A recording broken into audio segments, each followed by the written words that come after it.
CGL का मैंने 2017 का दिया था, टाइम मेरा फ्री भी नहीं हुआ था। फाइनेंशियली मैं इतना खुद को नहीं कर पा रहा था सपोर्ट कि मैं ज़्यादा कहीं कोचिंग करूँ, क्योंकि CGL की कोचिंग आप देखिए ना 18-20 हज़ार रुपये लगते हैं। तो डेली के लिए मोटिवेट आपको रखेगा आपका डेली शेड्यूल, और लंबे टाइम के लिए आपको मोटिवेट रखेगा आपके एग्जाम्स। मैं अपनी इंग्लिश इतनी तैयार कर लूँगा कि अगर CGL नहीं भी होगा तो मैं कुछ और कर लूँगा उसके दम पे। तो खुद पे विश्वास रखो कि जो मैं मेहनत कर रहा हूँ वो काम आएगी मेरे। तो ये पहला सजेशन मेरा यही होगा कि आप एक फोकस हो जाओ एक चीज़ को लेके कि ये मुझे करना है। मुझे लगा कि मैं किताबें पढ़ के खुद से धीरे धीरे कर लूँगा, हो जाएगा। एक अंदर से एक कॉन्फिडेंस था, अंदर से आवाज़ आती थी कि हाँ यार अपन कर लेंगे, बिना कोचिंग के भी कर लेंगे। इकोनॉमिक की एक PDF है मेरे पास, तो मैं उसमें ये करूँगा कि मुझे कोई नया टॉपिक, नया पॉइंट उसमें ऐड करना है तो मैं उसके कॉर्नर पे लिख लूँगा। अब मुझे अलग से नोट भी नहीं बनाने पड़े, और जो मेरे पास है मटेरियल उसको मैंने ऐड ऑन कर दी, उसमें वैल्यू ऐड होगी। हेलो नमस्कार, स्वागत है आप सभी का एक बार फिर से SSC फैक्ट्री के शानदार प्लेटफॉर्म पर। मेरा नाम है NK शर्मा। आज की इस वीडियो में हमारे साथ हैं राहुल पारिक भाई। ये वीडियो अगर आपने एंड तक नहीं देखी तो मैं सच कह रहा हूँ कि आप बहुत कुछ मिस कर जाएंगे। इस इंटरव्यू को मैं आपसे रिक्वेस्ट करूंगा एंड तक पूरा देखें, क्योंकि राहुल भाई की बात करें तो SSC का कोई भी ऐसा एग्जाम नहीं है जो इन्होंने क्रैक नहीं किया हो, चाहे वो CHSL हो, MTS हो, CGL हो आपका, और सिलेक्शन पोस्ट जो भी एग्जाम आते हैं वो हो, सारे एग्जाम इन्होंने क्रैक करे हैं। और SSC CGL 2023 में EIR 13 के साथ इनका सिलेक्शन हुआ है। और इनकी शुरुआती पढ़ाई लिखाई की बात करें, बहुत बेसिक नॉर्मल रही, प्योर हिंदी मीडियम से सारी पढ़ाई लिखाई हुई। राजस्थान से बिलोंग करते हैं, 50% 60% वाले छात्र रहे, वहां से इनका सफर शुरू हुआ। और SSC CGL 2023 में 135 में से 135 नंबर इंग्लिश में लेके आए।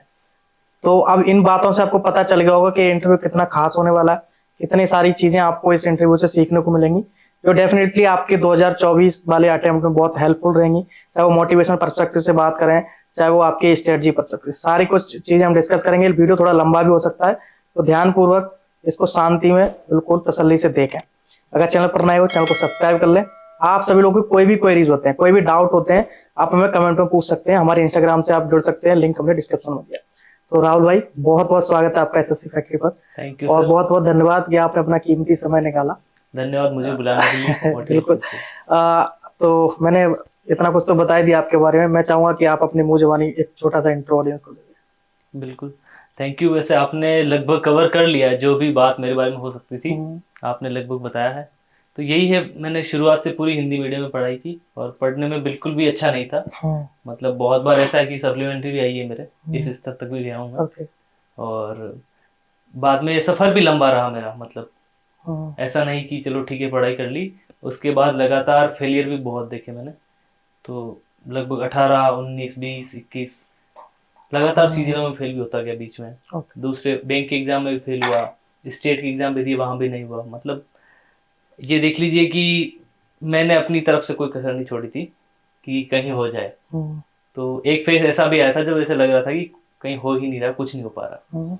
फिर वहां से धीरे धीरे निकलना शुरू हुआ एग्जाम, MTS भी निकला, फिर CHSL भी निकला, फिर सिलेक्शन पोस्ट में भी हुआ, फिर CGL 22 में PA मिला, फिर CGL 23 में अभी ऑल इंडिया रैंक 13 के साथ आपके साथ हैं। साथियों, इंटरव्यू में आगे बढ़ने से पहले आप सभी लोगों की एक बहुत बड़ी समस्या खत्म कर देता हूं। बहुत सारे लोगों के साथ प्रॉब्लम क्या होती है, उनको पता नहीं होता है कि जॉब कहां पे सर्च करें, कहां पे वो अप्लाई कर सकते हैं। तो एक बेहतरीन एप्लीकेशन है नेक्स्ट लेवल, इसका लिंक हमने डिस्क्रिप्शन में दे दिया है। इस एप्लीकेशन पे आप AI के माध्यम से अपनी मनपसंदीदा जॉब पा सकते हो। यहाँ पर आप कंपनीज के कनेक्शन में डायरेक्ट जा सकते हो, कंपनीज के टॉप प्रोफेशनल्स हैं उनसे डायरेक्ट चैट भी आप कर सकते हो। लिंक पे आप क्लिक करोगे, एप्लीकेशन पे आप रजिस्टर्ड करोगे, उसके बाद आपका जो रिज्यूमे है उसको अपलोड यहाँ पर आप करोगे तो ऑटोमेटिक ये प्रोफाइल आपकी तैयार कर देगा। अगर आपके पास रिज्यूमे नहीं है तो आप मैनुअल भी अपनी डिटेल डाल के अपनी प्रोफाइल तैयार कर सकते हो। उसके बाद यहाँ पर 500 से ज्यादा कंपनीज हैं। जैसे टॉप कंपनीज की बात करें तो पेटीएम है, प्लम है, उड़ान है, क्योरफिट है, ऐसी तमाम कंपनीज यहाँ पर आपको देखने को मिल जाएंगी। इन कंपनीज में हजारों से ज्यादा वैकेंसीज की ओपनिंग बनी रहती है, आप उन पे जाके अप्लाई कर सकते हो। और अगर आपको पता भी नहीं है कि किस कंपनी में क्या वैकेंसीज है तो उसका भी ज्यादा लोड नहीं लेना है, आपकी प्रोफाइल के हिसाब से, क्योंकि AI ड्रिवन सॉफ्टवेयर है तो प्रोफाइल के हिसाब से समय समय पे आपको रिकमेंडेशन भी भेजता रहता है, तो आप वहां से जाके भी अप्लाई कर सकते हो। यहाँ पर कॉन्टेस्ट भी होते रहते हैं बहुत सारे, तो उनमें आप पार्टिसिपेट करके प्राइजेस भी आप जीत सकते हो। और जैसा कि मैंने चैट का बताया, डायरेक्ट आप चैट कर सकते हो रिक्रूटर से, और आप अपने एक प्रोफाइल पे 1 मिनट का वीडियो अपलोड कर सकते हो। इससे क्या होगा, आपके चांसेस और ज्यादा इंक्रीज हो जाएंगे सिलेक्शन लेने के। अगर पैकेजेस की बात करें तो अगर आप टेक फील्ड से बिलोंग करते हो 10 से 50 लाख तक का पैकेज यहाँ से आप उठा सकते हो। अगर आप नॉन टेक्निकल बैकग्राउंड से हो 10 से 25 लाख का पैकेज यहाँ से आप उठा सकते हो। तो जाओ फटाफट से एप्लीकेशन को डाउनलोड करो और नेक्स्ट लेवल के साथ जुड़ के अपनी जॉब सिक्योर करो। लास्ट में मैं आपको फिर से बताऊंगा, नेक्स्ट लेवल को डाउनलोड करना ना भूलें, लिंक हमने डिस्क्रिप्शन में दिया है, जाकर उसको डाउनलोड कर लें और नेक्स्ट लेवल के साथ जुड़कर अपनी लाइफ को नेक्स्ट लेवल तक ले जाएं। चलिए ग्रेट। तो बहुत सारी बातें करेंगे लेकिन शुरुआत बचपन से ही करते हैं आपकी। जैसे कि आपने बताया गांव से आप गांव में रहे, शुरुआती पढ़ाई लिखाई, तो कैसा रहा शुरुआती एक आपका बचपन, कैसा रहा, फैमिली में कौन कौन है, कैसे शुरुआती आपकी पढ़ाई लिखाई हुई, स्कूलिंग वगैरह कैसा रहा सारा कुछ? शुरुआती जो एक नॉर्मल अपने गांव में बचपन होता है, जैसा राजस्थान के गांव में किसी सामान्य निम्न मध्यम वर्गीय परिवार का जो बचपन होता है, वही मेरा बचपन था। बड़ा परिवार है हमारा, हम 7 भाई बहन हैं और मेरे पिताजी भी एक मतलब सामान्य व्यक्ति थे, इतना कोई उनका कोई नहीं था और बस ऐसा कुछ विशेष नहीं था कि मैं कहूँ कि ऐसा कुछ था। मैंने या मेरे एक बड़े भैया आईएएस थे, मैंने उनको देखा और सोचा कि मैं ऐसा बनूंगा, ऐसा मैंने कुछ भी नहीं देखा था।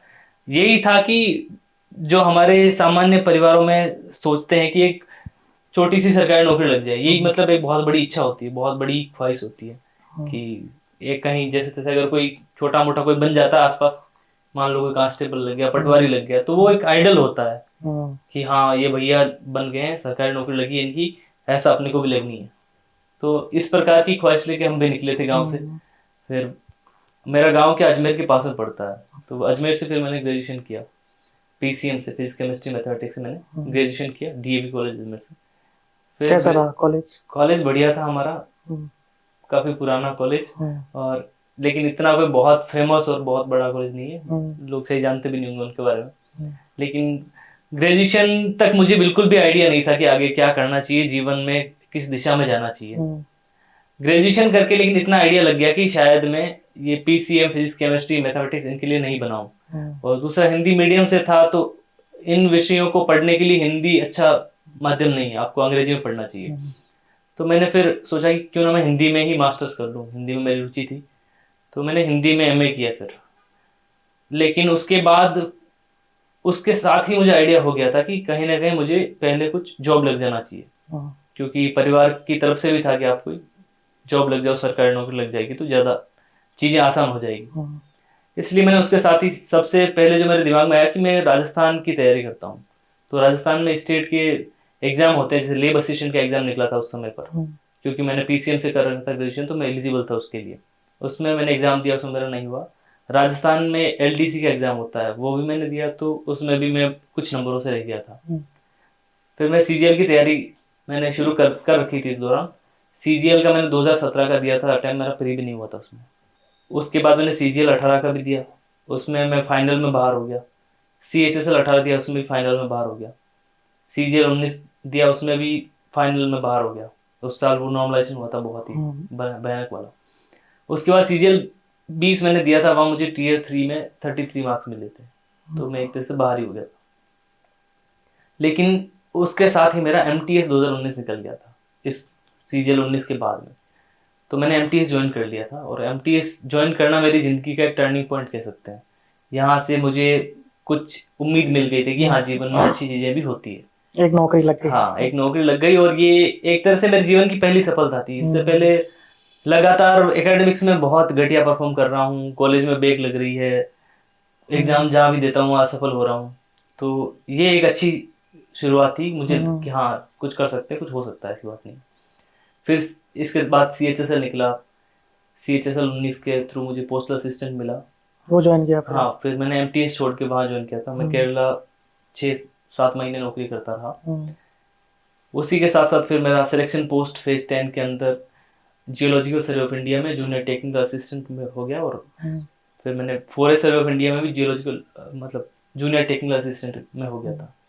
इसी दौरान ईपीएफओ का एग्जाम मैंने क्वालिफाई किया था, पेपर पास हो गया था, फिर आगे गया नहीं, जरूरत नहीं थी मुझे। और ये आईसीआर का असिस्टेंट का एग्जाम भी मैंने निकाला, इसकी डीयू में नहीं गया क्योंकि पोस्ट खराब करने का मतलब नहीं बनता है। हाँ, सीएचएसएल 22 में फिर पीए मिल गया, और सीजीएल 23 से फिर अभी एएसओ नहीं मिला। यही सपना था। हाँ, कहीं ना कहीं इतना बड़ा भी नहीं सोचा था, मुझे लगा था कि सीजीएल से 46 रुपये ग्रेड की नौकरी मिल जाए, सीएसएस मिल जाए, इस तरह का कुछ था। लेकिन एमईए मेरा हमेशा पहली चॉइस था। मतलब जब मैं तैयारी शुरू की थी जब मैंने, तो एक कागज पे मैंने, मतलब तब तो मुझे एमटीएस मिलने की भी उम्मीद नहीं थी और तैयारी का स्तर भी नहीं था, तो मैंने कागज पे लिखा था कि एमई है, एस एन एमई है। ओके। और तब शायद मैं उस स्तर पर पढ़ भी नहीं पा रहा था कि मेरे को टीए भी मिल जाए कहीं पे। लेकिन आज कहीं ना कहीं एक तरह से ये ड्रीम कम्स ट्रू है। ओके। ओके।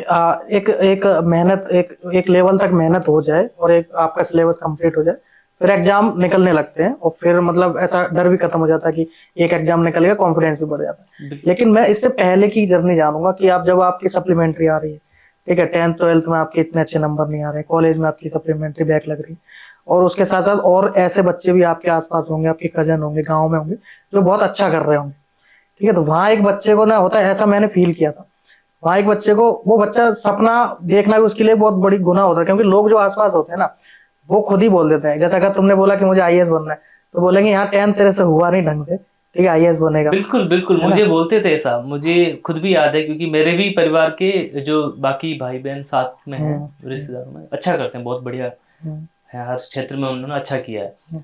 तो मुझे परिवार में तो नहीं बोला किसी ने, लेकिन जब मैं पढ़ता था तो साथ में कुछ लोग ऐसे होते थे जिनको ये था कि अगर मैं उनसे बोलूं कि मैं ऐसे सीजीएल निकालूंगा, तो उनका ये था कि तुम सीजीएल निकालोगे, तुम गवर्नमेंट जॉब लग जाओ, ये भी बहुत बड़ी बात है, मतलब तुम वो भी नहीं लग सकते। लेकिन उस दौरान मेरे साथ एक भैया थे, एक मेरे पास में रहते थे, जहाँ मैं रहता था अजमेर में, वहाँ पास में एक विनोद कुमार करके थे, वो भी मेरी तरह की पृष्ठभूमि से थे, और उन्होंने सीजीएल 14 से एक्साइज इंस्पेक्टर निकाला था। तो वहां से कहीं ना कहीं उन्होंने भी मुझे कहा, और वहां से मुझे लगा कि यार हो सकता है, चीज किया जा सकता है। तो बस वो एक माइंड में था, बाकी उस समय मेरा स्तर नहीं था कि मैं निकाल लूँ एग्जाम। ओके। शुरुआत आपने सीजीएल का सोच के अपने गवर्नमेंट जॉब की तैयारी शुरू की, राइट? बिल्कुल। ओके, तो फिर ये जिद के बारे में थोड़ा बताओ कि कोचिंग ना लेने की क्या जिद थी, जब आपको पता है कि हमारी इतनी अच्छी वो पढ़ाई लिखाई नहीं हुई है, बेसिक इतना अच्छा नहीं है, तो कहीं कोचिंग लेके कर लेते, जल्दी हो जाता, क्या जिद थी कि कोचिंग नहीं लेना, खुद से पढ़ना है? और वो शुरुआती जो कंफ्यूजन होते हैं स्टूडेंट के, मैं 2-3 सवाल इकट्ठे कर देता हूँ, फिर आप आराम से जवाब देना। जो कि शुरुआती कंफ्यूजन होते हैं स्टूडेंट के, कि भाई कोचिंग लेना है कि नहीं लेना, सिलेबस कैसे कंप्लीट करना है, कहाँ से पढ़ना है, इंग्लिश कैसे पढ़ना है, कौन सी किताबें, कौन से रिसोर्सेज, वो कैसे आपने दूर करे? उस टाइम तो यूट्यूब पे भी शायद इतनी चीजें नहीं थी, ठीक है, तो कैसे शुरुआत कैसे हुई आपकी? जी बिल्कुल सही सवाल पूछा आपने। तो अगर अभी मुझसे पूछे कोई नया एस्पिरेंट आके कि मुझे तैयारी शुरू करनी है, तो मेरा सुझाव उसको यही होता है कि आप जाके एक बार कोचिंग कर लें, क्योंकि आपको आइडिया बन जाएगा। अगर आप अफोर्ड कर सकते हैं तो ऑफलाइन, वरना ऑनलाइन ही बहुत अवेलेबल है चीज़ें। तो उससे एक अच्छा खासा आइडिया मिल जाता है, टाइम बचता है। अब मैंने कोचिंग नहीं की तो मुझे समय भी ज़्यादा लगा फिर। तो कोचिंग ना करने के पीछे कारण, एक तो अवेलेबिलिटी उतनी थी नहीं, जहाँ मैं था अजमेर में, वहाँ इतने अच्छे यहाँ इस तरह से अवेलेबल नहीं थी चीज़ें, और दूसरा मेरे पास शायद फाइनेंशियली मैं इतना खुद को नहीं कर पा रहा था सपोर्ट कि मैं ज़्यादा कहीं कोचिंग करूँ, क्योंकि सीजीएल की कोचिंग आप देखिए ना, 18-20 हज़ार रुपये लगते हैं कम से कम। और एक सामान्य जो व्यक्ति है उसको खुद खुद पर भी इतना कॉन्फिडेंस नहीं है कि मैं निकाल लूंगा क्या, तो वो इतना रिस्क नहीं लेता है कि मैं कोचिंग जाके करूं और ये सब 50 जगह कोचिंग कर लूं, ये कर लूं। तो वो मेरा आइडिया नहीं था, बिल्कुल संभव नहीं था। और मुझे लगा कि मैं किताबें पढ़ के खुद से धीरे धीरे कर लूंगा, हो जाएगा। एक अंदर से एक कॉन्फिडेंस था, अंदर से आवाज आती थी कि हाँ यार अपन कर लेंगे, बिना कोचिंग के भी कर लेंगे। तो कहीं ना कहीं थोड़ी सी मेरी जिद थी कि कोचिंग की जरूरत नहीं है, खुद से कर लेंगे। ओके। अगर मैं आपके उस समय की, उस दौर की बात करूं, तो ऐसा कुछ इंसिडेंट आपके लाइफ में हुआ कि जहां से एक होती ना कि आग चिंगारी लग जाती कि नहीं अब तो मुझे करना है, कुछ नौकरी चाहिए, कुछ बड़ा करना है? ऐसा कोई इंसिडेंट, ऐसा कोई मोटिवेशनल चीज की, जैसे बहुत सारे यूपीएससी टॉपर के भी हमने इंटरव्यू करे, तो उनकी कॉमन एक बात निकल के आती है कि हमारे गाँव में एक बार एसडीएम साहब आए थे स्कूल में, तो उनकी जो स्पीच थी वहां से मुझे लगा कि मुझे भी कुछ करना है। 12th फेल जो मूवी थी, हाँ। ठीक है, तो उसमें भी आपने ऐसी चीज देखी, ऐसा कुछ आपकी लाइफ में हुआ? मेरा इंसिडेंट नहीं था, मेरे पास पर्सन थे ऐसे इंस्पायर करने वाले। जैसे कि मैं जब ग्रेजुएशन के दौरान था, तो मेरा ऐसा कोई इस तरह से किसी से वास्ता नहीं रहा कोई कि भाई बड़ा अफसर आ गया है, इस तरह से नहीं था। लेकिन जैसे एक तो मैंने अपना दोस्त का नाम बताया, जिक्र किया कि उन्होंने निकाला था सीजीएल, तो वहां से मुझे लगा। दूसरा, मेरे आसपास ऐसे व्यक्ति थे जिन्होंने मुझे हमेशा इंस्पायर किया और जिनकी कहानी कहीं ना कहीं ऐसे लगता है कि अपन कर सकते हैं। एक अजमेर में मेरे डॉक्टर आशुतोष पारिक करके मेरे हैं मित्र के बड़े भाई साहब कहते हैं, तो उनसे मुझे काफी सीखने को मिला। एक एडवोकेट भूपेंद्र सिंह चौहान है, तो वहां से मुझे ऐसे लोगों से मुझे लगा कि हाँ अपन कर सकते हैं। तो अच्छे व्यक्तियों का प्रभाव अपन कह सकते हैं जीवन में। दूसरा, परिवार का सपोर्ट रहता है साथ में, तो उससे फिर जो दूसरी जो कमियां होती है वो कहीं ना कहीं पूरी हो जाती है। जैसे कमियों की अगर आपने बात करी है, तो अभी ये सवाल पूछ लेता हूँ, अगर आज आपको मौका मिलता, मतलब आज आप तैयारी शुरू कर रहे होते, क्योंकि बहुत सारे जो बच्चे आपको देख रहे हैं अभी यूट्यूब पर, तो वो 2024 में टारगेट कर रहे होंगे, कोई एसओएमई में जाना चाह रहा हो जैसे कि आपका सपना था, कोई एक्साइज इंस्पेक्टर का बहुत भौकाल है अभी, है ना, उस पर भी हम बात करेंगे, जो भी टॉपिक ट्रेंडिंग में चल रहा है। ठीक है, कोई इनकम टैक्स इंस्पेक्टर बनना चाहता होगा, तो आप आज तैयारी करते हो, पीछे मुड़ के आज आप देखो कि 7-8 साल का जो सफर, 6 साल का सफर रहा, तो उनमें क्या ऐसी आपकी गलतियां रही, मेजर मिस्टेक, जो आज आप तैयारी शुरू करते तो उन गलतियों से बचते आप, क्या ऐसे नंबर ऑफ मिस्टेक्स? बिल्कुल, ये आपने सही पूछा। मिस्टेक्स काफ़ी सारी हैं जो मुझे लगता है कि अवॉइड की जानी चाहिए, जो मैंने जाने अनजाने में की। एक तो ये कि समय पर डिसाइड नहीं करना चीज़ों को। जैसे अगर आपने डिसाइड कर लिया, आपने एसएससी की तैयारी करना है, आपने डिसाइड कर लिया, तो फिर आप स्टिक हो जाओ उस पर, फिर इधर उधर मत भागो। मेरी तरह मत भागो कि राजस्थान स्टेट के एग्जाम दे रहा हूँ, बैंक के दे लेता हूँ, ये काम मत करो। अपना जो एक आपने गोल बना लिया है एसएससी सीजीएल का, मान लो, तो जाहिर सी बात है 24 दोगे, आप 25 भी दोगे। ऐसा तो नहीं है कि 24 में अगर आपका कुछ 1-2 नंबर से रह गया तो आप छोड़ के जाओगे, छोड़ के नहीं जाना आपको। तो जैसा आपने 3 साल का मान लो टारगेट बनाया कि 3 साल में सीजीएल करूंगा, इसके बाद मैं नहीं करूंगा, मैं अपना कुछ और देख लूंगा। Then you have to devote yourself complete. आपका इसमें डिवोशन होना चाहिए, आपका बिल्कुल भी भटकाव नहीं होना चाहिए कि ये कर लेता हूँ वो कर लेता हूँ। काफी जो मेरे जीवन में रहा कि ज्यादा भटकाव बना रहा चीजों का, इधर उधर एक सिंक्रोनाइज वे में चीजें नहीं चल पा रही थी। तो ये पहला सजेशन मेरा यही होगा कि आप एक फोकस हो जाओ एक चीज को लेके कि ये मुझे करना है। दूसरा, मल्टीपल सोर्सेस और मल्टीपल टीचर्स चैनल्स मत फॉलो करो, कम रखो, लिमिटेड रखो। ऐसा भी नहीं कि एक पे ही रहो, एक से ज्यादा रख सकते हो, लेकिन बहुत ज्यादा मत रखो, क्योंकि ज्यादा चीजें, अभी दिक्कत ये नहीं है कि आपके पास क्या पढ़ना है या आपको सोर्स नहीं मिल रहा है। जब मैंने शुरू की तैयारी तब दिक्कत ये थी कि अवेलेबल नहीं है चीजें, कम अवेलेबल है, गिना चुना मटेरियल है, सब लोग वही पढ़ रहे हैं। अब वो चीज नहीं है। अभी कोरोना के बाद से तो लगभग ये है कि चीजें ज्यादा अवेलेबल है, जितनी होनी चाहिए उससे ज्यादा अवेलेबल है। तो ऐसे में अब आपको एक डिसाइड करनी पड़ेगी कि सारी चीजें वही है, कुछ भी डिफरेंट नहीं है, इस किताब में और इस किताब में ज्यादा अंतर नहीं है, दोनों में से कोई सी पढ़ लो, एक बात है। तब ऐसा नहीं कि 50 पेज के पढ़े और फिर बाद में इसको शुरू किया। तो ये बहुत बड़ी मिस्टेक है जो लोग करते हैं कि ये मार्केट में नई पीडीएफ आ गई तो मैं इसके पीछे दौड़ने लग जाऊंगा, या एक नया टीचर पॉपअप हो गया तो मैं उसके कोर्स के पीछे भगूं या उसको फॉलो करने लग जाऊं। Keep faith on what you have. आपके पास जो भी अवेलेबल है और या जो आपने चूज किया है, आप उस पर फेथ रखिए कंप्लीट, उसको पूरा टाइम दीजिए, सीखने की कोशिश कीजिए। और इसका क्या क्राइटेरिया है कि जो मैं पढ़ रहा हूँ सही है या गलत है, तो इसका एक सिंपल क्राइटेरिया है PYQ। आपने जो पढ़ा है उसके बेस पे आपसे प्रीवियस ईयर क्वेश्चंस हो रहे हैं क्या। आप एसएससी सीजीएल का 22 का पेपर उठा लीजिए, 23 का उठा लीजिए, उसके सवाल आपसे बन पा रहे हैं। अगर आप सवाल बना पा रहे हो, आपसे हो रहे हैं, इसका मतलब आपका सोर्स सही है। थोड़ी बहुत आपकी कमी हो सकती है कि आप उतना समय नहीं दे पाते हैं, प्रैक्टिस प्रॉपर नहीं करते हैं, तो आप अपनी प्रैक्टिस पे उन पे ध्यान दीजिए। सोर्स में फिर कोई कमी नहीं है, क्योंकि PYQ अगर हो जाते हैं तो वो सोर्स ठीक होता है। और नॉर्मली मार्केट में अच्छे सोर्सेज आपको सबको पता ही होते हैं, गिने चुने 4-5-6 होते हैं, तो उनमें से किसी भी एक को पकड़ लीजिए और फिर उसको करते रहिए। तो ये मिस्टेक अवॉइड कर सकता है। इसमें एक चीज और मैं अभी पूछूंगा, जो कि काफी सारे बच्चे एक गलती करते हैं कि वो टीचर को डिसाइड नहीं कर पाते। 6 महीने मतलब 2 महीने किस टीचर से पढ़े, लाइब्रेरी में गए, किसी दोस्त ने बता दिया मैं तो इन टीचर से पढ़ रहा हूँ, ये ज्यादा अच्छा कर रहे हैं, ये सवाल वो उनने तो करवाया ही नहीं है, हमारे में ज्यादा एक्स्ट्रा टाइप के सवाल करवा रहे हैं। तो एक कंफ्यूज हो जाना था कि कहीं ये कमी तो नहीं कर रहा है पढ़ाने में, पता चले इस टाइप के क्वेश्चन आ जाए, टीचर तो कर रहे हैं, तो उसने उसका कोर्स ले लिया, पासवर्ड आईडी ले लिया और उससे पढ़ने लग गए।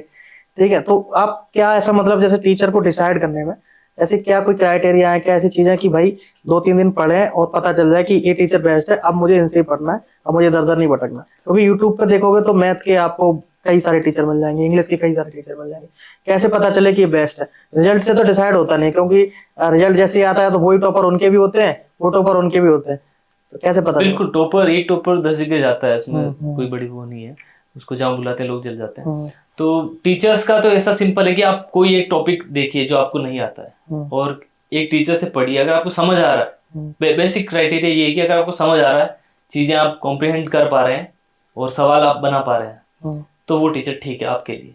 संभव है कि एक टीचर आपके लिए बेस्ट हो और मेरे लिए बिल्कुल भी बेस्ट नहीं हो, मुझे वो उसमें से उनका पढ़ाया हुआ उनका स्टाइल मुझे समझ नहीं आ रहा हो। दूसरा ये है कि आपने टीचर से उनसे पढ़ा, आपने पढ़ा समझा भी, और उसके बाद अगेन PYQ आप नहीं बना पाए, तो अब आपको चेंज कर देना चाहिए सोर्स में, उनसे नहीं पढ़ना चाहिए। लेकिन आपने उनसे पढ़ा, आपको समझ भी आया, आपके सवाल भी बन पा रहे हैं, लेकिन किसी ने बोला है कि एक नए टीचर है, तो मुझे नहीं लगता कि उनको फिर आपको ट्राई करना चाहिए, कोई ज़रूरत नहीं है। अपना जो काम है वो सिर्फ एग्जाम निकालना है, ना कि वीडियो देखना है खूब सारे। तो इतना अपना जो मुख्य उद्देश्य है वो पूरा होना चाहिए कि हमने एक वीडियो देखा, उस वीडियो को देख के हमने चीज़ों को समझा, समझ के हमने अपने स्तर पर सवालों को करना शुरू किया और हम सवाल कर लिए हमने, बस, तो फिर वो टीचर ठीक है। चलिए, अब टीचर डिसाइड हो गया। अब मेन दिक्कत आती है, कंसिस्टेंट नहीं रह पाते। टीचर डिसाइड हो गया, क्लास ले ली, सब कुछ हो गया, 2 दिन पढ़े, फिर 2 दिन छूट गई पढ़ाई, फिर ऐसा लगता है कि अब पढ़ाई छूट गई, अब मंडे से करते हैं स्टार्ट, मंडे भी निकल गया, अब नेक्स्ट मंडे से करते हैं, तो कंसिस्टेंट नहीं रह पाते। तो ऐसा आपकी इस तैयारी में भी हुआ, कोई बहुत लंबा समय तक आपने तैयारी करी कि आपका भी ऐसा लगा हो कि यार जैसे फेल भी बहुत आप हुए कि आप छोड़ देता हूँ यार, मेरे से नहीं हो रहा, वही चीज बार बार कितना पढूं, है ना, बहुत चीजें, जैसे 6 महीने तक पढ़ाई छूट गई हो, फिर से बैठना टेबल पे, ऐसा कुछ हुआ? कैसे कंसिस्टेंट कैसे रहे, क्या ऐसी एक आग पैदा करें, क्या मोटिवेशन होना चाहिए मेन कि भाई अब मुझे पढ़ना ही पढ़ना, सिलेक्शन लेके आए? बिल्कुल बहुत जरूरी, इंटरनली आदमी को मोटिवेट रहना तो बहुत जरूरी, नहीं तो नहीं हो पाती लंबी जर्नी में। ये तो है नहीं कि आ जाए कल रिजल्ट आ जाएगा, ऐसा नहीं है। अगर एग्जाम कितना भी स्मूथ चले तब भी 1 साल तो जर्नी को लग जाता है पूरा होते होते। तो उसमें 2-3 चीजें हैं मोटी मोटी। एक तो ये है कि आपके पास डेली करने को कुछ होना चाहिए। आपने आज शुरू किया पढ़ना, अब आपको पता ही नहीं है कि आपको करना क्या पूरे दिन, तो घंटा भर चलो ठीक है आप ले लोगे, कुछ भी कर लोगे, लेकिन पूरा दिन काटना मुश्किल हो जाएगा। तो आपका एक प्लान होना चाहिए, एक शेड्यूल बना होना चाहिए दिन भर का, कि 2 घंटा मैं ये पढ़ूंगा अंग्रेजी, 1 मैं मॉक दूंगा, मैथ्स का ये सेशन करूंगा, इस टीचर का ये मान लो ट्रिग्नोमेट्री का ये वीडियो देखूंगा। इस तरह से आपका डे प्लान होना चाहिए। उसमें फिर 1 घंटा आप अपना कुछ अपने हिसाब से एंजॉयमेंट के लिए रख सकते हैं, लेकिन आपका एक प्लान होना चाहिए, शेड्यूल। दूसरा, अगर आप SSC CGL की तैयारी कर रहे हो तो आपको CHSL के फॉर्म भी भरने चाहिए, MTS भी भरना चाहिए, सिलेक्शन पोस्ट दूसरे एग्जाम भी भरने चाहिए। उससे ये होगा कि बीच में अगर दूसरे एग्जाम लग रहे हैं आपके, तो आप उनके, जैसे मान लो अभी CGL तो पास में नहीं है, लेकिन IB का एग्जाम मान लो, या फिर CHSL का एग्जाम है, तो उस एग्जाम के लिए मैं लगा हुआ हूँ, तो अभी 1 महीना मेरे पास करने को बहुत कुछ है, एक प्लान है कि ये मैं एग्जाम दे देता हूँ, तो वो भी एक जर्नी का हिस्सा है मेरा। तो डेली के लिए ये मोटिवेट आपको रखेगा आपका डेली शेड्यूल, और लंबे टाइम के लिए आपको मोटिवेट रखेंगे आपके एग्जाम्स, कि एग्जाम आपके लग रहे हैं तो आप उसको लेके मोटिवेट रहेंगे। और कुछ सिंसियरिटी आपको अपने अंदर डेवलप करनी पड़ेगी, ये बाहर से नहीं आएगी। मान लो मैं बता दूंगा, अभी मेरा वीडियो देख लेंगे, आपका वीडियो देख लेंगे, तो उससे हो सकता है कि आदमी आधे घंटे के लिए 1 घंटे के लिए मोटिवेट हो जाए, लेकिन कहीं ना कहीं उसको खुद सोचना पड़ेगा बैठ के। मान लो कोई एस्पिरेंट है तो उनको खुद सोचना पड़ेगा बैठ के कि मैं क्यों तैयारी कर रहा हूँ। अगर मैं आया हूँ, मैंने डिसाइड किया है, मैं अपना इतना कीमती टाइम इस पर वेस्ट कर रहा हूँ, अपने पैसे खर्च कर रहा हूँ, बाहर रह रहा हूँ तो रूम का खर्चा दे रहा हूँ, कोचिंग का पैसा लगा रहा हूँ, क्या फाइनली जो इससे आउटपुट निकलना चाहिए वो मैं निकालूंगा? उतनी मेहनत हो रही है, उतनी मेहनत हो रही है क्या? मैं उसके लिए जो मैं अपनी फैमिली या बाकी लोगों से कमिटमेंट करके आया हूँ, क्या मैं उसके लिए उतनी मेहनत कर रहा हूँ क्या? तो अगर इसका सवाल यस है तो फिर उसको तो फिर मोटिवेशन की जरूरत नहीं है कि वो कर रहा है। अगर इसका सवाल नो है तो फिर आपको अपने अंदर मोटिवेशन जगह लेना चाहिए कि आज से मुझे लग जाना चाहिए। ओके, चलिए, अब ये बातें हो गई, अब आपकी स्ट्रेटजी पर आ जाते हैं, क्योंकि बहुत सारे बच्चे ये वेट कर रहे होंगे कि कब स्ट्रेटजी बताएंगे भैया, क्योंकि आपकी AIR 13 आई है, ठीक है, और बैकग्राउंड ऐसा रहा, और इंग्लिश में आपकी 135 में से 135 है। तो अब सब्जेक्ट वाइज हम स्टेप बाय स्टेप चलेंगे। पहले इंग्लिश से उठा लेते हैं, इंग्लिश में ही आपका बहुत अच्छा स्कोर है, तो एक बार आप स्कोर बता दो सब्जेक्ट वाइज किस में कितने आए, फिर हम स्ट्रेटजी बनाते हैं। ठीक है, तो सब्जेक्ट वाइज अगर मैं अपना बताऊं आपको मेंस के मार्क्स का ब्रेकअप, तो रीजनिंग में मेरे 82 मार्क्स थे आउट ऑफ 90, और मैथ्स में मेरे 72 थे आउट ऑफ 90, GK में मेरे मार्क्स थे 55, और इंग्लिश में मेरे 135 कंप्लीट मार्क्स थे। तो इंग्लिश की स्ट्रेटजी? ओके, इंग्लिश की स्ट्रेटजी में, इंग्लिश में अपन को पता है नॉर्मली कि 3 पोर्शन होते हैं, ग्रामर, वोकैब और कॉम्प्रिहेंशन। तो ग्रामर के लिए एक बेसिक ग्रामर की बुक जहाँ से आपको ठीक लगे, सुटेबल लगे, तो एक किताब से आपने पढ़ लिए रूल्स, मान लो किसी से भी कहीं से रूल्स तैयार कर लिए, किसी कोर्स से पढ़ लिया, मान लो किसी टीचर का कोर्स जो अपने पास था, वहां से ग्रामर अपन ने अपनी तैयार कर ली, वहीं से रिवाइज करते रहेंगे अपन, और प्रैक्टिस प्रीवियस पेपर्स के जो क्वेश्चंस हैं उनसे उनकी प्रैक्टिस हो जाएगी। वोकेब के लिए सिमिलर प्रीवियस वोकेब्स हैं उनको करना है। और मेन चीज जो मुझे लगती है कि ग्रामर और वोकेब तो नॉर्मली हर आदमी करता ही है, जो लैग करते हैं बंदे वो कॉम्प्रिहेंशन के पार्ट पे करते हैं, क्योंकि PQRS है, क्लोज टेस्ट है, पैराग्राफ है, ये बहुत बड़ा पोर्शन बन जाता है। अभी आप इसी बार के मेंस में देख ले तो ये तो, अगर PQRS तो नहीं आया था, लेकिन ये क्लोज टेस्ट और पैराग्राफ मिला के एक बहुत बड़ा हिस्सा है उसका, तो उनकी तैयारी बहुत जरूरी है। नॉर्मली उनकी प्रैक्टिस करते नहीं है एस्पिरेंट्स। तो उनमें एक तो मैं तो ये करता था कि मैं रेगुलर न्यूज़पेपर पढ़ने की हैबिट थी मुझे, मैं डेली न्यूज़पेपर पढ़ता था। जब से मैंने तैयारी शुरू की थी उसके 1-2 साल बाद से मैंने पढ़ना शुरू कर दिया था, और मैं रेगुलर अभी तक न्यूज़पेपर फॉलो कर रहा था। तो न्यूज़पेपर के अलावा जैसे कि कौन सा न्यूज़पेपर? मैं खैर द हिंदू का ही एडिटोरियल पढ़ता था 1-2 पेज। बाकी अभी आजकल तो अवेलेबल है टेलीग्राम पे और बाकी सब जगह, इतने सारे लोग कंपाइल्ड फॉर्म में बना लेते हैं कि वहीं से पढ़ लो, कोई दिक्कत नहीं है। बट दिक्कत ये आती है ना कि जो जिनकी इंग्लिश बहुत कमजोर है तो उनको तो उसमें कुछ पल्ला ही नहीं पड़ता है। नहीं, आजकल तो काफी सारे ऑनलाइन सोर्सेज अवेलेबल है ना, जो पूरा उसको एकदम चीजों को इतना एक्सप्लेन करके रखते हैं कि वहां से फॉलो कर सकते हैं। इसके अलावा आप अगर द हिंदू कंफर्टेबल नहीं है तो इंडियन एक्सप्रेस पढ़ सकते हैं। कोई सा भी, कोई जरूरी नहीं है द हिंदू का आपने कोई भक्त नहीं बनना है कि वही पढ़ना है, ऐसा कुछ नहीं है, कोई दूसरा पढ़ सकते हैं, कोई दिक्कत नहीं। उसके अलावा जो पैराग्राफ है मान लो, तो डेली का मान लो 2 पैराग्राफ लगा लिए कि बैठे पैराग्राफ पढ़ा, 10 सवाल लगाए। तो ये अगर डेली प्रैक्टिस करते रहेंगे, क्लोज टेस्ट 1 लगा लिया, 4-5 PQRS लगा लिए, डेली ये प्रैक्टिस बनी रहेगी तो एग्जाम तक आते आते अच्छा खासा हो जाएगा। अगर मैं रोज का मान लो 2 पैराग्राफ लगाता हूँ तो महीने के 60 पैराग्राफ हो गए मेरे ना, एग्जाम पास आने तक अच्छा खासा मैंने प्रैक्टिस कर रखा है, तो एक कॉन्फिडेंस अंदर से आएगा। ये बहुत जरूरी होता है, क्योंकि ऐसा नहीं होगा कि एग्जाम में मैं एकदम से करने लग जाऊंगा तो सोल्व हो जाएगा। तो यही चीज है बेसिक। मतलब किसी टीचर से ग्रामर कंप्लीट कर लो, उसके नोट्स बना लो और समय समय पर उसको रिवीजन करते रहो, और प्रैक्टिस के लिए कोई एक किताब ले लो, है ना, PYQ की प्रैक्टिस। ओके, और रीडिंग डेली करना है आपको। बिल्कुल बिल्कुल। ये हो गया इंग्लिश का। अब मैथ की बात करें तो मैथ कैसे करना है? मैथ्स का मेरा इतना अच्छा रहा नहीं, खैर फिर भी मैं बता देता हूँ जो मैंने किया है। मैथ्स में मैं पर्टिकुलर मैंने किसी, ऐसा नहीं है कि मैंने किसी को फॉलो किया है, मतलब कि मैंने किसी का एक वीडियो देख लिया, किसी दूसरे टीचर का एक वीडियो देख लिया, जो भी टॉपिक मुझे समझ नहीं आता था, मान लो कोई एक टॉपिक मैंने उठाया, ट्रिग्नोमेट्री मान लो मैंने उठाया, तो मैं उसको गूगल उस पर यूट्यूब पे सर्च कर लूंगा ट्रिग्नोमेट्री, जो बढ़िया वीडियो मुझे लगेगा मेरे हिसाब से, 1-2 वीडियो मैंने उसके देख लिए, अपना तैयार कर लिया, फिर मैं PYQ पे जाऊंगा, PYQ लगाऊंगा, मेरे बन रहे हैं, बस हो गया मेरा, अब दूसरा टॉपिक उठाऊंगा मैं। ऐसे करके मैं टॉपिक को प्रिपेयर करता गया। फिर मॉक देते हैं, मॉक से फिर जो निकल के आते हैं तो उसमें अपने को पता चल जाता है कि यार ये टॉपिक मेरा कमजोर है। मान लो कि अगेन मैंने मैथ्स का मॉक लगाया और मेरे लगातार ट्रिग्नोमेट्री के सवाल गलत हो रहे हैं या लगातार मेंसुरेशन के सवाल गलत हो रहे हैं, तो अब मुझे बाकी टॉपिक नहीं पढ़ने इतने, उनको मैं कर सकता हूँ, क्योंकि लगातार अगर मान लो बोर्ड एंड स्ट्रीम के सवाल मेरे सही हो ही रहे हैं तो अब मुझे पढ़ने का सेंस बनता नहीं है। फालतू बैठ के टाइम खराब करने से अच्छा है कि मैं ट्रिग्नोमेट्री जो मेरी गलत हो रही है मैं उस पर काम करूँ। तो ऐसे एक पर्टिकुलर टॉपिक को पकड़ के उस पर काम करना, और उसमें मैंने कभी पर्टिकुलर किसी टीचर का नहीं था, मैं सारे टीचर्स की PDF मिल गई किसी की, मैंने उसको यूज कर लिया, किसी का वीडियो देख लिया तो उसको मैंने यूज कर लिया। इस तरह मैंने मैथ्स का प्रैक्टिस किया और बाकी मॉक पे ज्यादा रिलाई किया। मैथ में दिक्कत क्या आ रही, सवाल तो करना आ गया उनको, टाइम बहुत ज्यादा लगा जा रहा है, और इसमें टाइम का ही खेल है, उनकी स्पीड नहीं बढ़ पा रही, सवाल सारे कर ले रहे हैं बट टाइम बहुत ज्यादा ले। वो मॉक से हो जाएगा, टाइम बाउंड प्रैक्टिस से हो जाएगा वो। मॉक का मतलब मेरा ये है कि अगर मान लो 25 सवालों में मैथ्स के लगा रहा हूँ तो कोशिश ये करूंगा मैं कि 25 सवाल, जैसे प्री की अपन बात करें तो प्री में 25 सवालों के लिए 25 मिनट मिलते हैं, 25 से 30 मिनट लोग बचा लेते हैं। तो अब अगर मैं 25 सवाल बैठ के लगा रहा हूँ तो मेरी कोशिश होनी चाहिए कि मैं उनको 25 से 30 मिनट में कर दूं। तो ये टाइम बाउंड मेथड में अगर प्रैक्टिस करेंगे तो धीरे धीरे चीजें डेवलप हो जाएगी, उसमें फिर स्किप करने की स्किल भी डेवलप हो जाएगी कि एक सवाल के पीछे ज्यादा नहीं लगना है, तो ये प्रैक्टिस से आएगा।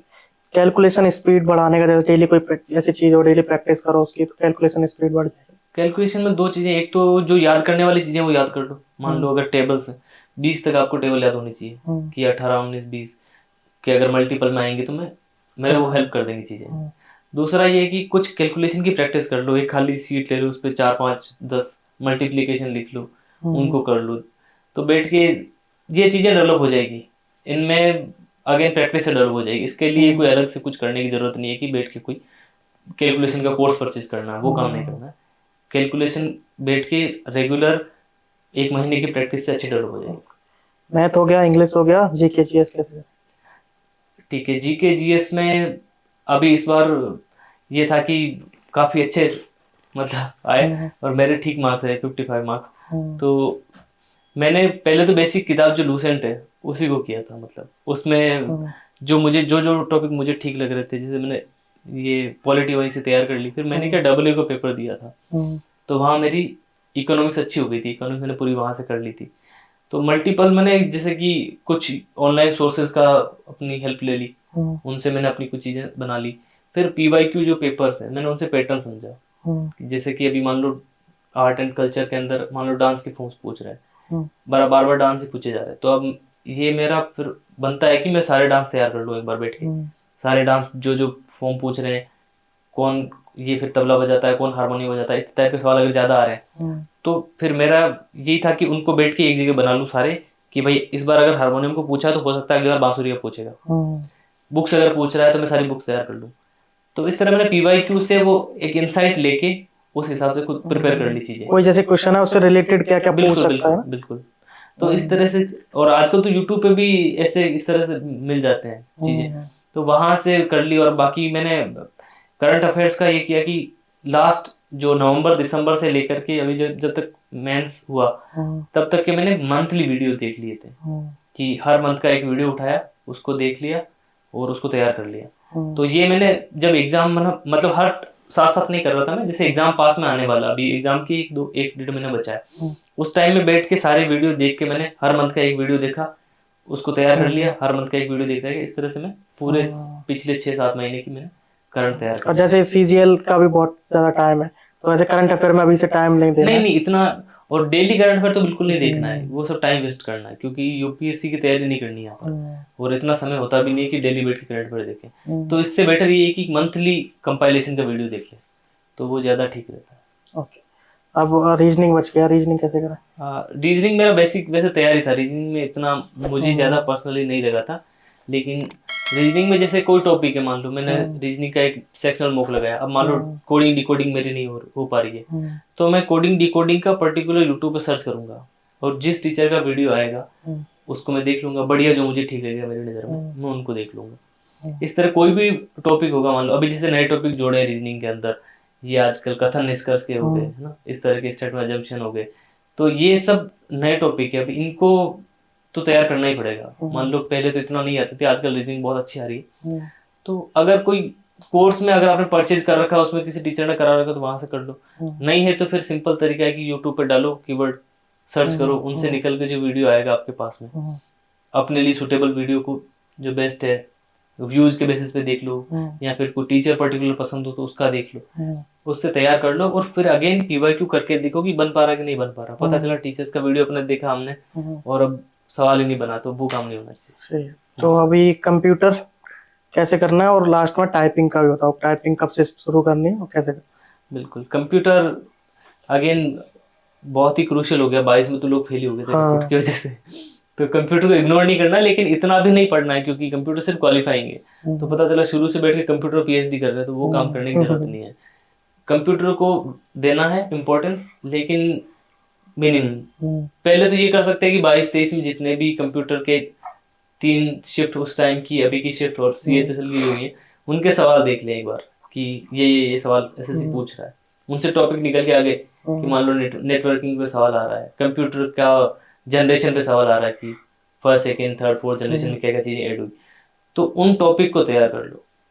मैंने लूसेंट की कंप्यूटर की किताब थी उससे किया था, बाकी एक ऑनलाइन मुझे टेलीग्राम पे 1-2 PDF मिल गई थी, तो वहाँ से मैंने कंप्यूटर कर लिया था, और मुझे फिर ज़्यादा उसमें दिक्कत आई नहीं थी, क्योंकि मॉक जो अपन लगाते हैं खूब सारे, उनमें अब लगातार लगाते रहो, तो जैसे कंप्यूटर मान लो मॉक में हर बार मेरा कंप्यूटर क्वालिफाई हो ही रहा है, तो अब मुझे ज़्यादा चिंता करने की जरूरत नहीं है। लेकिन आप कंप्यूटर में लगातार मॉक में फेल हो रहे हो, कि मॉक दिया आपने, कंप्यूटर के 20 में से आप 4 सवाल ही बना पा रहे हो, तो फिर आपको एक्स्ट्रा एफर्ट लगाने की जरूरत है।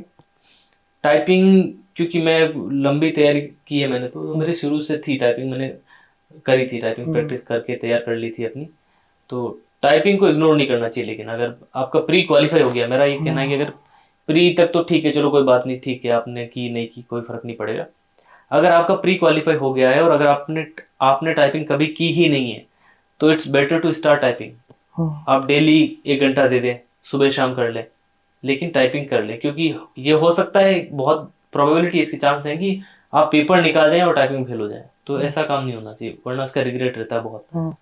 तो प्री के बाद टाइपिंग करनी, अगर टाइपिंग नहीं आती, बिल्कुल भी नहीं आती, तो करनी चालू कर देनी चाहिए। और अगर कर रखी है, 30+ की स्पीड आती है, 30+ की, तो फिर एग्जाम से पहले महीना भर पहले आप करके चल जाओ टाइपिंग, कि भाई कॉन्फिडेंस है कि मैं कर लूंगा। एग्जाम अटेम्प्ट करने का क्या स्मार्ट अप्रोच क्या होनी चाहिए, क्योंकि टाइम मैनेजमेंट भी आपको देखना है। बिल्कुल, जैसे होता है ना कि पहले आपने मैथ उठा लिया, वो उसमें टाइम ज्यादा लग गया, सवाल कुछ ऐसे आ गए, तो हो सकता है जीके जैसे बहुत सरल आई हो उस एग्जाम में, वो उसके लिए समय नहीं मिला। क्या स्मार्ट अप्रोच होनी चाहिए जो मॉक में यूज करके जाए, प्रैक्टिस करके जाए, कहाँ से शुरू करें, इंग्लिश पहले करना है, कैसे करना है, कैसे पूरा ये सब बनाए? बिल्कुल, बिल्कुल।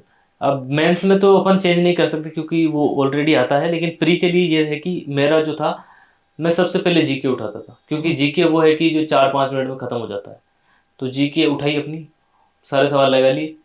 और मेरी, मतलब आपको थोड़ा अलग लगेगा, मैं नॉर्मली सारे सवाल अटेम्प्ट करने वाला आदमी हूँ। मतलब मुझे जो नहीं आएंगे प्री में, मैं उनको लगा दूंगा गैस अच्छा। करके, जैसे तैसे। क्योंकि मेरा मानना है कि 1/4 अगर नेगेटिव मार्किंग है, तो इसकी बहुत बड़ी प्रोबेबिलिटी है कि आपने अगर सवाल लगाया है, 4 सवाल अगर आपने तुक्के लगाए हैं, तो आप नेगेटिव में नहीं जाओगे। इसके बहुत हाई चांसेस हैं। और मेरा मेरा कभी ऐसा नहीं हुआ कि मैं बहुत ज्यादा नेगेटिव में गया हूँ। इसके लिए तैयारी ठीक ठाक होनी चाहिए, थोड़ा बहुत हाँ, आइडिया तो लग रहा हो, बिल्कुल, और प्रैक्टिस अच्छी होनी आंख चाहिए। बंद करके तुक्का नहीं लगाना। प्रैक्टिस करके जाना पड़ेगा। और बिल्कुल आपको अच्छा खासा आइडिया। मैथ्स में तो तुक्का नहीं मारे तो बेटर है, वहाँ का तुक्का मार लेंगे आप। और इंग्लिश में तो नॉर्मली सब लोग भी लगाते हैं 25 के 25। तो सबसे पहले जीके कर लो 4-5 मिनट में, फिर इंग्लिश पे आ जाओ। इंग्लिश अगेन वो भी 10 मिनट में, 10 से 12 मिनट में हो जाती है। जीके और इंग्लिश कर लोगे तो कॉन्फिडेंस जाएगा कि मेरा आधा पेपर हो गया, 50 सवाल में कर दूंगा और 50 सवाल बचे, टाइम भी बचा है। बिल्कुल टाइम बच गया। तो अब रीजनिंग कर लो। रीजनिंग में फिर जो मुश्किल सवाल है, जो नहीं हो पा रहे, उनको स्किप कर लो, उनको बैठ के नहीं बनाना है।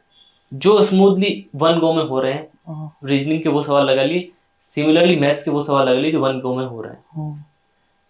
ये सारे सवाल लग गए। अब जो मैथ्स और रीजनिंग के बचे हुए सवाल है, जो मुश्किल है, थोड़े टाइम टेकिंग है, उनको बनाना चालू करो। और आपको जिन पे कॉन्फिडेंस है कि बन जाएंगे, उनको बना लो। उसके बाद मुश्किल से, अगर आपकी अच्छी तैयारी, तो मुश्किल से 2-3 सवाल बचेंगे जो बहुत ही टफ होंगे या आपसे नहीं बन पा रहे होंगे। अगर टाइम बच रहा है, उनको बना लो। इस तरह से ये प्री का पूरा हो जाता है। मेंस में अगेन ऐसा कुछ नहीं है जो अपन चेंज कर सकते हैं। वहाँ तो पहले रीजनिंग खुलती है, रीजनिंग और मैथ्स होती है। तो रीजनिंग और मैथ्स में भी जो बन रहे सवाल 1 गो में, वो लगाते जाओ, और जो नहीं बन पा रहे उनको छोड़ते जाओ साथ में।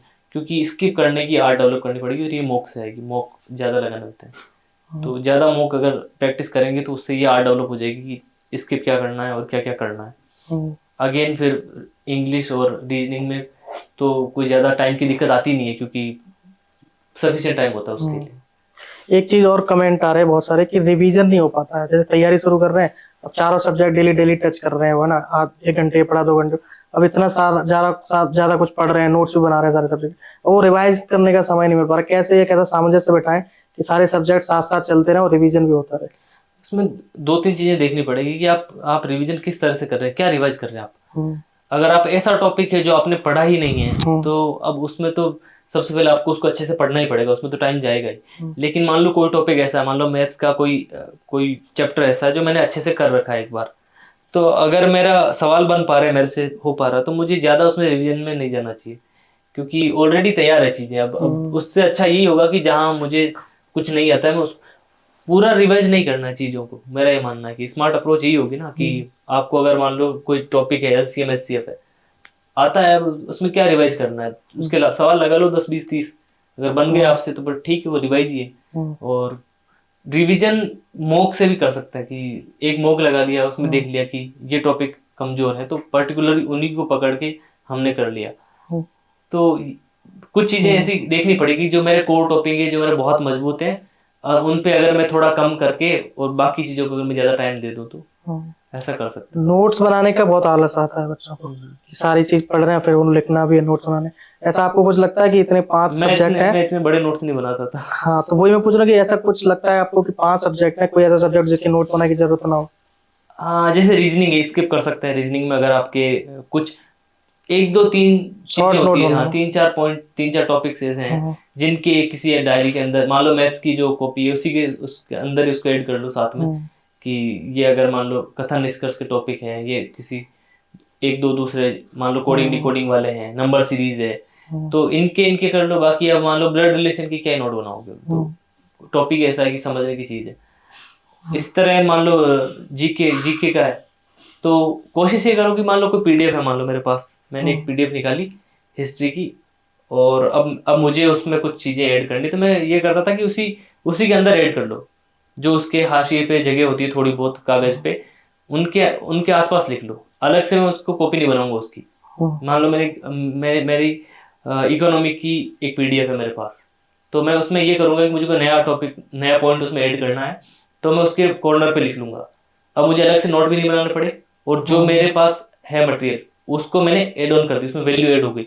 अब वो मटेरियल मेरे लिए बहुत इंपॉर्टेंट हो गया, क्योंकि उसमें उसमें जो है, उसके अलावा मैंने अपनी तरफ से या मुझे आसपास और कहीं से मिला है, मैंने उसके अंदर ऐड कर दिया, तो वो रिवाइज करने में भी आसान हो गया, और मेरा टाइम भी बच गया। ओके, हाँ, तो लगभग हमने सारी बातें कवर कर ही ली हैं। बिल्कुल। फिर भी अब इंटरव्यू का एंड करते हैं, और कुछ आपको ऐसा लगता हो कि इस इंटरव्यू में छूट गया कुछ, या मैं पूछ नहीं पाया, या फिर आपको खुद ही लगता हो कि ये बात तो बच्चों को बताना बहुत जरूरी था, आपकी जर्नी से कुछ ऐसी बातें हो, चाहे वो मोटिवेशनल पर्सपेक्टिव हो, चाहे वो स्ट्रेटजी पर्सपेक्टिव हो, लास्ट में इन बच्चों को क्या मैसेज, क्या संदेश दो? बस यही है कि यार, जर्नी थोड़ी हो सकता है कि किसी किसी की बहुत टफ भी रहे, कुछ ऐसे भी होंगे जो एक बार में निकाल लेते हैं, होते हैं बहुत सारे, कि पहली गो में ही उनका बहुत अच्छा खासा हो जाता है। लेकिन अगर आप उस तरह के विद्यार्थी नहीं है, मेरी तरह से सामान्य आदमी है, तो आपको थोड़ा सा खुद खुद पर विश्वास करना पड़ेगा, और डिप्रेशन और इन सब से बचना पड़ेगा बहुत, क्योंकि ऐसे फेज भी आएंगे बीच में जब आपको हताशा, निराशा, इस तरह की स्थिति आएगी। तो यार वो ना करो, बेटर है अभी अपना प्लान बना लो कि मैं 3 साल दूंगा इसके अंदर, फिर अपना ये देख लूंगा दूसरा कुछ। और या फिर मान लो सीजीएल की तैयारी करो, तो साथ में एमटीएस भी दे लो, सीएचएसएल भी दे लो, और कहीं ना कहीं डेली का अपना टारगेट बना के मोटिवेटेड रहो कि यार ये मैं कर रहा हूँ, और अगर मैं ये कर रहा हूँ, मैं अपनी इंग्लिश इतनी तैयार कर लूंगा कि अगर सीजीएल नहीं भी होगा तो मैं कुछ और कर लूंगा उसके दम पे। तो खुद पे विश्वास रखो कि जो मैं मेहनत कर रहा हूँ वो काम आएगी मेरे। और एसएससी फैक्ट्री को सब्सक्राइब कर लो। बिल्कुल बिल्कुल, है ना, यहाँ पे आपको मदद टाइम टू टाइम मिलती रहेगी। भाई साहब से मैं रिक्वेस्ट करूंगा कि ये भी आपके लिए डिटेल में स्ट्रेटजी हो गया, इंग्लिश का, जीके सबका, तो डिजिटल बोर्ड पे आपके लिए बना दें, उससे होगा कि आपको अच्छे समझ में आ जाएगा। उसका पीडीएफ वगैरह टेलीग्राम पे हम शेयर कर देंगे। बाकी और भी हम इनसे रिक्वेस्ट करें समय समय पर आपके लिए कुछ वीडियोस बनाते रहे, आपकी हेल्प करते रहे। तो भाई बहुत बहुत धन्यवाद, आपने अपना कीमती समय निकाला। काफी अच्छा लगा आपसे बात करके, और बहुत मोटिवेशन मिला, आपकी जर्नी सुनी समझी, और उम्मीद करते हैं आपको भी बहुत कुछ सीखने को मिला होगा, बहुत कुछ आपको मजा आया होगा इनकी जर्नी जान के, बहुत मोटिवेशन मिला होगा, और स्ट्रेटजी ये सब जान के भी आपने कुछ सीखा ही होगा, कुछ नोट किया होगा कि ये चीज हमें भी नहीं करनी, गलतियां जैसे कि इन्होंने बताया वो मिस्टेक्स आपको भी नहीं करना है।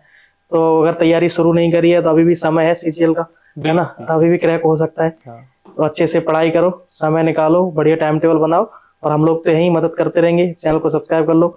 आपके कोई क्वेरीज, कोई डाउट छूट जा रहे हैं, कमेंट कर दो, है ना। टेलीग्राम पे भी हम कुछ कुछ चीजें शेयर करते थे, उसको ज्वाइन कर लो। इंस्टाग्राम पे हमें आप मैसेज कर सकते हो, उसको भी वहां भी फॉलो कर सकते हो। एक बेहतरीन एप्लीकेशन है नेक्स्ट लेवल, इसका लिंक हमने डिस्क्रिप्शन में दे दिया है। इस एप्लीकेशन पे आप एआई के माध्यम से अपनी मन पसंदीदा जॉब पा सकते हो। यहाँ पर आप कंपनीज के कनेक्शन में डायरेक्ट जा सकते हो, कंपनीज के टॉप प्रोफेशनल्स हैं उनसे डायरेक्ट चैट भी आप कर सकते हो। लिंक पे आप क्लिक करोगे, एप्लीकेशन पे आप रजिस्टर्ड करोगे, उसके बाद आपका जो रिज्यूमे है उसको अपलोड यहाँ पर आप करोगे तो ऑटोमेटिक ये प्रोफाइल आपकी तैयार कर देगा। अगर आपके पास रिज्यूमे नहीं है तो आप मैनुअल भी अपनी डिटेल डाल के अपनी प्रोफाइल तैयार कर सकते हो। उसके बाद यहाँ पर 500 से ज्यादा कंपनीज हैं, जैसे टॉप कंपनीज की बात करें तो पेटीएम है, प्लम है, उड़ान है, क्योरफिट है, ऐसी तमाम कंपनीज यहाँ पर आपको देखने को मिल जाएंगी। इन कंपनीज में हजारों से ज्यादा वैकेंसीज की ओपनिंग बनी रहती है, आप उन पे जाके अप्लाई कर सकते हो। और अगर आपको पता भी नहीं है कि किस कंपनी में क्या वैकेंसीज है तो उसका भी ज्यादा लोड नहीं लेना है, आपकी प्रोफाइल के हिसाब से, क्योंकि एआई ड्रिवन सॉफ्टवेयर है तो प्रोफाइल के हिसाब से समय समय पे आपको रिकमेंडेशन भी भेजता रहता है, तो आप वहां से जाके भी अप्लाई कर सकते हो। यहाँ पर कॉन्टेस्ट भी होते रहते हैं बहुत सारे, तो उनमें आप पार्टिसिपेट करके प्राइजेस भी आप जीत सकते हो। और जैसा कि मैंने चैट का बताया, डायरेक्ट आप चैट कर सकते हो रिक्रूटर से, और आप अपने एक प्रोफाइल पे 1 मिनट का वीडियो अपलोड कर सकते हो। इससे क्या होगा, आपके चांसेस और ज्यादा इंक्रीज हो जाएंगे सिलेक्शन लेने के। अगर पैकेजेस की बात करें तो अगर आप टेक फील्ड से बिलोंग करते हो 10 से 50 लाख तक का पैकेज यहाँ से आप उठा सकते हो। अगर आप नॉन टेक्निकल बैकग्राउंड से हो 10 से 25 लाख का पैकेज यहाँ से आप उठा सकते हो। तो जाओ फटाफट से एप्लीकेशन को डाउनलोड करो और नेक्स्ट लेवल के साथ जुड़ के अपनी जॉब सिक्योर करो। लास्ट में मैं आपको फिर से बताऊंगा, नेक्स्ट लेवल को डाउनलोड करना ना भूलें, लिंक हमने डिस्क्रिप्शन में दिया है, जाकर उसको डाउनलोड कर लें और नेक्स्ट लेवल के साथ जुड़कर अपनी लाइफ को नेक्स्ट लेवल तक ले जाएं। तो यहाँ तक वीडियो देख लें। Thank you so much, bye bye and take care.